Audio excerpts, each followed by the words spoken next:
कागज अपने नसीब से उड़ता है, लेकिन कागज की बनी पतंग अपनी काबिलियत से उड़ती है। सो नसीब के भरोसे मत बैठो, काबिल बनो, कामयाबी तो जख मार के तुम्हारे पीछे आएगी। Hello students, welcome to your success mate. मैं हूं CA Jaydeep Thakkar. So guys, last video में मैंने बात की थी कि आप लोग किस तरीके से टॉपर बन सकते हो। 40% भी अगर आपके लास्ट ईयर में आए हो, 50% आए हो, लेकिन डेफिनेटली आप लोग 95% तक ला सकते हो। और इसके लिए मैंने एक परफेक्ट यहाँ पे आपको एक एग्जांपल देके बताया था कि आपको किस तरीके से पूरा रीडिंग करना है। आपको यहाँ पे प्री सेशन रीडिंग करना था, ड्यूरिंग सेशन क्लास को अटेंड करना है और पोस्ट सेशन रिवीजन यहाँ पे करना है, जिसमें मैंने सिंपली आपको ये बताया था कि जब आप कोई भी क्लास में बच्चा लोग अटेंड करते हो, उससे पहले एक बार एनसीईआरटी को रीड करो एक नॉवेल की तरह, जिससे आपको उस टॉपिक के बारे में कंप्लीट क्लैरिटी हो जाएगी जब आप क्लास में बैठोगे तब। और उसके बाद पोस्ट रिवीजन में आपका बिल्कुल भी टाइम नहीं लगेगा। ही अगर आप कोई टॉपिक को पढ़ते हो बट एक स्पेसिफाइड पीरियड तक अगर बच्चा लोग आप उसे रिवाइज नहीं करते हो, रीड नहीं करते हो अगेन, तो वो टॉपिक को आप भूल जाओगे, क्योंकि हमारे जो दिमाग है उसमें बहुत सारा डेटा स्टोर होता है। तो एक स्पेसिफाइड इंटरवल पे आपको उसको रिवाइज करना पड़ेगा। रिवीजन का मतलब क्या होता है? रिवीजन मतलब रीविजन, यानी कि अगेन अगेन एंड अगेन उसको रीड करना। सो गाइस, मैं इस वीडियो में आपको परफेक्ट स्ट्रेटेजी बताऊंगा कि कैसे आपको टॉपिक्स को रिवाइज करना है।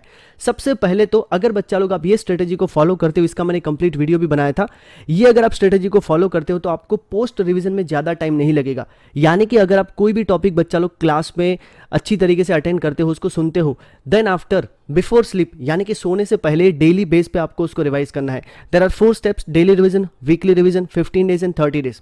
तो डेली रिवीजन में क्या होता है, भले आप एक टॉपिक कम पढ़ो, लेकिन जब भी जितना भी आप पढ़ते हो उसको सोने से पहले एक बार हाफ एन आवर में या फिर 40 to 50 मिनट्स में एक बार उसको बच्चा लोग रिवाइज कर लो, ताकि आपके दिमाग में वो फिर से एक बार कैप्चर हो जाए।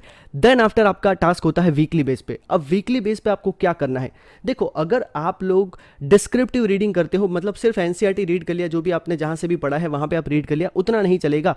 बेटर होगा कि आप लोग उसके एमसीक्यूज सॉल्व करो, क्योंकि एमसीक्यूज कहीं से भी पूछ सकते हैं। तो अगर आपको माइंड में पहले से है कि मुझे इसके एमसीक्यू सॉल्व करने हैं, तो शायद वो एक छोटी सी लाइन में भी पूछ सकते हैं। तो जब भी आप पढ़ोगे, रीड करोगे, तब आपका माइंडसेट बिल्कुल चेंज होगा कि कोई भी कॉर्नर पॉइंट से भी क्वेश्चन आ सकता है, तो मुझे उस एमसीक्यू को दिमाग में रख के सोचना है। क्योंकि अभी तो क्लास 9 से लेकर 12 तक के सारे स्टूडेंट्स को एमसीक्यूज की टर्म 1 की एग्जाम आएगी, बाकी स्टूडेंट्स को डेफिनेटली डिस्क्रिप्टिव आएगा, लेकिन फिर भी आप ये अप्रोच आपको डेफिनेटली हेल्प करेगा। और गाइस, एमसीक्यूज के लिए आप एनसीईआरटी को भी देख सकते हो, लेकिन अगर आपको एक्स्ट्रा एमसीक्यूज देखने हैं तो अनअकैडमी प्लेटफॉर्म पे बच्चा लोग अनअकैडमी के फ्री जो क्लासेस है, आप simply Unacademy learning app download कर दो, अपना जो भी स्टैंडर्ड है वो सिलेक्ट कर दो। देन आफ्टर यहाँ पे बहुत सारे फ्री टेस्ट होते हैं, ये बिल्कुल फ्री टेस्ट है, फ्री प्रैक्टिस क्वेश्चंस होते हैं, फ्री लाइव क्लासेस होते हैं, जहाँ पे आप लोग YSM 10 अनलॉक कोड से सारे फ्री क्लासेस को और फ्री क्विज को एक्सेस कर सकते हो। तो जैसे आप कोई भी टॉपिक को बच्चा लोग पढ़ते हो, सिंपली उसका क्या कर देना है, आपको क्वेश्चन सॉल्व कर लेने हैं, एमसीक्यूज आपको उसको दे देना है, ताकि वो टॉपिक आपका कंप्लीटली बच्चा लोग रिवाइज यहाँ पे हो जाएगा। और सभी स्टूडेंट्स के लिए, ये सिर्फ क्लास 12 का एग्जाम्पल है, क्लास 6 से लेकर 12 तक के सभी स्टूडेंट्स के लिए यहाँ पे है, सिंपल। और वो करने के बाद बच्चा लोग यहाँ पे एक और चीज़ है, अनअकैडमी का एक स्कॉलरशिप टेस्ट भी आ रहा है, जो वीकली स्कॉलरशिप टेस्ट होते हैं, मैं आपको हर बार बताता रहता हूँ। 15 अगस्त को बच्चा लोग है, सब अपने टाइम नोट कर लेना। क्लास 9, 10, क्लास 6, 7, 8 और क्लास 11, 12 के स्टूडेंट्स का अलग अलग टाइम है, जहाँ पे आपको बहुत सारे स्कॉलरशिप भी बच्चा लोग मिलेंगे। तो जैसे आपने पेज ओपन करोगे, लिंक डिस्क्रिप्शन में है, वहाँ से ओपन करोगे तो आपको ये क्लास 12 का बच्चा लोग, जैसे मैंने एग्जाम्पल लिया है, आपको टाइम दिखा देगा। यहाँ पे सिंपली आपको एनरोल कर लेना है, यहाँ पे सिंपली आपको रजिस्टर कर लेना है। रजिस्टर करने के लिए आप लोग YSM 10 फ्री एक्सेस कोड को यूज़ कर सकते हो। अब देखो, आपने ये वीकली बेस पे रिवाइज किया, तो जैसे ही आप लोग इन क्वेश्चंस को देखोगे, एमसीक्यूज को देखोगे, आपको एक कंप्लीट आइडिया आ जाएगा कि किस टाइप के क्वेश्चंस यहाँ पे आ सकते हैं। उसके बाद 15 डेज में आपका थोड़ा रीडिंग का जो मटेरियल होगा, जो आपका स्कोप होगा, वो बढ़ेगा, क्योंकि आपने ज़्यादा टॉपिक रिवाइज किए होंगे।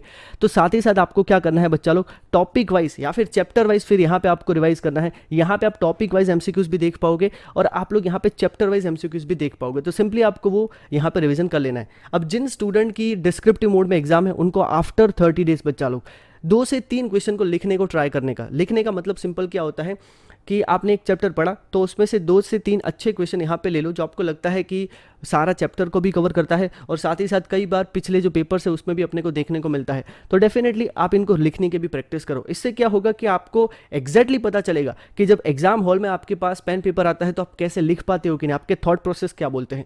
तो बच्चा लोग 4 स्टेप से डेली बेस पे रिवाइज करो। डेली बेस पे सोने से पहले भले ही एक टॉपिक कम पढ़ते हो, बट डेफिनेटली उसको यहाँ पे रिवीजन कर लेना है। वीकली बेस पे आपको टॉपिक वाइज एमसीक्यूज देखने, रीड कर लेना, उसके बाद इसका छोटा सा यहाँ पे एमसीक्यू टेस्ट देना है, और इसके लिए मैंने सारी चीज़ आपको डिस्कस कर दी। 15 डेज चैप्टर वाइज आप लोग उसको कंप्लीटली बच्चा लोग रिवाइज करो विथ एमसीक्यूज, ताकि आपको पता चलेगा कि कौन से कॉर्नर पॉइंट से क्वेश्चन यहाँ पे पूछ सकते हैं। एंड 30 डेज के बाद आपको जो रिवाइज करना है, वहाँ पे कोई भी टॉपिक उठाओ, चैप्टर जो भी आप लेते हो, वहाँ से 2 से 3 क्वेश्चन लिखने का ट्राई करो। तो ये अगर आप सिंपल स्ट्रेटेजी फॉलो करते हो तो आपको बहुत सारे बच्चा लोग इसका बेनिफिट मिलेगा। और ये जो फ्री स्कॉलरशिप टेस्ट है, इसमें पार्टिसिपेट करो। अगर आपको स्कॉलरशिप मिलते हैं बच्चा लोग, यहाँ पे 100%, 75%, 50%, 25% तक के सारे स्कॉलरशिप यहाँ पे अवेलेबल है। तो इसके सारे लिंक बच्चा लोग डिस्क्रिप्शन में है, तो सभी लोग पार्टिसिपेट करना। कोई भी आपको कन्फ्यूजन आता है तो आप लोग मुझे इंस्टाग्राम CA जयदीप ठक्कर पे आप मुझे पूछ सकते हो। So guys, all the very best, thank you so much, जय हिंद।